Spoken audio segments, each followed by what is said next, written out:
আসসালামু আলাইকুম। আপনারা দেখতে পাচ্ছেন যে এটা ডিপি প্লাস্টার বস্তা। তো এটা কি করব, মিশায়া কোনো সিমেন্ট দেওয়া লাগবে না। তো এটা পানিতে মিশায়া বাস শুধু প্লাস্টার করতে থাকবো। তো এটা হচ্ছে প্লাস্টার বস্তা, ডিপি মানে দুবাই প্লাস্টার। এই বস্তাগুলা মানে এটা ডিপি প্লাস্টারগুলা তারা যে কিভাবে তৈরি করে, মানে এরকম কেমিক্যাল আছে হয়তো, মেডিসিন দেয়।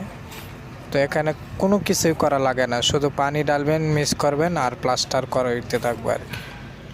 তো ভিডিওটি যদি ভালো লাগে আপনাদের, তো অবশ্যই ভিডিওটিতে একটি লাইক করবেন, কমেন্ট করে আমাকে জানাবেন আর অবশ্যই সাবস্ক্রাইব করবেন। वो साइड पे आ भी गया। हाँ